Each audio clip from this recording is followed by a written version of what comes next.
Hello princesses! Today I'm going to be talking about the Clio Kill Cover Glow Fitting Cushion. This cushion was actually provided for a video a few months back with Yes Style, and I actually liked it a lot.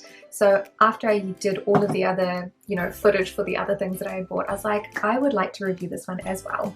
Like a proper review, not just trying it on. So in this one we're going to have a product description, packaging, swatches and application, longevity, and then my final thoughts. So if you'd like to skip to any of those points, please do so now. So for this one, the product description says, clinically tested and transfer-proof cushion foundation is fitted with SPF 50 plus PA++++ protection and blended with oils from babusu seed, marula seed, sunflower seed oil, plus calendula extract to maintain moisture in skin. It offers a lightweight finish with a natural glow. Available in 6 colours to cater to those with pink, neutral and yellow undertones. The packaging of the cushion is pretty standard. It comes in a pinkish beige colour case and it has a little mirror on the inside. It does come with a cushion puff, which is actually really interesting. This cushion puff has actually got little perforations that you can only really see sometimes. It's really odd. I don't know why. I have not actually found any extra use for these little perforated sections, but it is fun to play with. It also applies the product really nicely, so for what it's worth, it's a good cushion puff. I got mine in the shade 2.5 Ivory, which is one of the newer shades. This one says that it's in the neutral area, so it's not the lightest, because the lightest ones are of course pink, so number 1.5 and 2 are more pink toned. Then you've got 2.5, 3.5 and 4 which are neutral, and then 3 which is the yellower tone. So this one is the lightest of the neutrals and yellows, so I didn't want to go into pink territory because my skin is not pink toned, but the neutral is actually working pretty well. I'm wearing it at the moment, of course, and it's not bad. I have tried shades 2 and 3 before in Clio's regular foundations and neither of them suit. 2 is always a little bit too bright toned, and then 3 was always a little bit too dark. So 2.5 is working really well, so I'm very glad. Okay, so I'm going to be applying the cushion using the provided puff. I think that the cushion puff does a really good job of applying the product, but it doesn't have to be this cushion puff. I think other ones work just as well. This one has got the perforated top on it, and I don't think that it picks up and applies the product any better than the other cushion puffs, but it's no worse. In general, this cushion is really easy to apply, and I think that it looks really nice on the skin as well.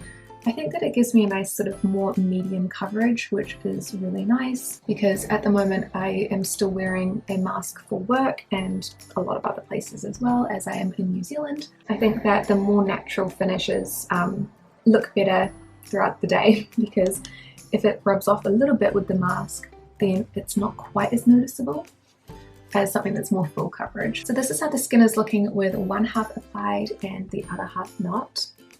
You can see that it looks pretty good in terms of the color as well. So this is the 2.5, which is Ivory. So I'm really happy with that color match.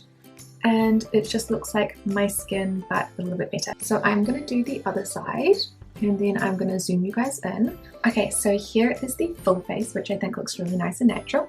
And when we zoom in, we can still see the little forehead wrinkles. They're not any worse, but they're also not any more covered. You can see a little bit of texture on the forehead as well, you can see where my chickenpox scar is. It looks really nice around the eyes. It doesn't sit in any of those fine lines, and when I smile, it doesn't make them look any worse either. And then you can still see a little bit of freckles on the cheeks and the scarring, and of course there's a big look. So I think that the coverage looks really nice and natural. It really just looks very pretty, and it's just glowy enough but not oily. So this is without powdering as well, which I think is really nice. So with this one you could probably choose to not powder it if you want to, but I always powder my skin because that feels like it helps keep everything sort of more intact. And I'm just going to do a half of the face so you can see the difference between the powdered and non-powdered side.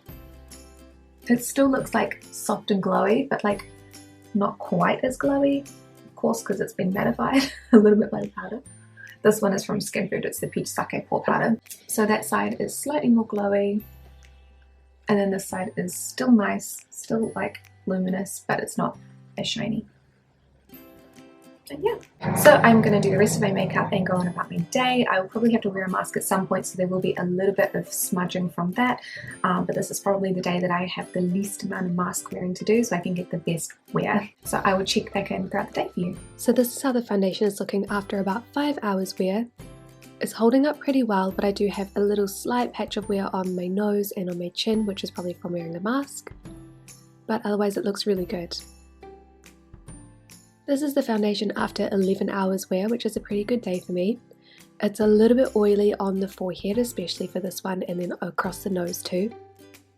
Again, there is a little wear patch on my nose, that's probably from a mask rather than much else, but it doesn't hold up through a mask. So overall, not a terrible wear for 11 hours, but it's not amazing as well.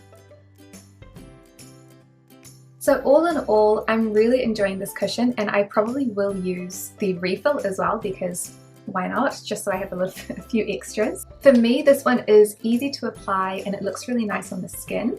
I feel like it covers enough of the flaws that I feel like I've got some kind of coverage, but it still looks really natural, which is important for me at the moment because I'm still wearing masks all the time. I am in New Zealand at the moment, so it is still mandatory a lot of the time. And even though this one says that it is like smudge proof or like transfer proof, nothing is really that transfer proof, and so I like things to have a little bit more of a natural finish. So if things like my nose does, like, you know, throw off the coverage, I don't look like I've got a giant patch of missing makeup. If it's more natural, it kind of blends in a little bit more when it smudges off. So I'm really happy with the coverage of this one. If I wanted to, I could just add some concealer as well. I think that the colour is also a pretty good match. It could be slightly more yellow, but that would be being pretty picky for something that has only 6 shades. 6 shades is actually not too bad for like a Kbeauty product, but again, could have more. In terms of the longevity, I think it is fine. I usually get oily in the T-zone anyway, but I don't think that this one performed any better or any worse than most other cushion foundations do on my skin, so I am happy with the longevity. All in all, I think it is a cushion that I would actually recommend because it has a slightly larger selection of colours for the price point as well. It is about $30 from YesStyle, so it is one that I actually have been enjoying wearing and would definitely be recommending to anybody who's looking for a slightly more glowy cushion that has a few different sort of options in terms of your undertones for a cushion product in Kbeauty. So thank you guys so much for watching, and I will see you in the next one.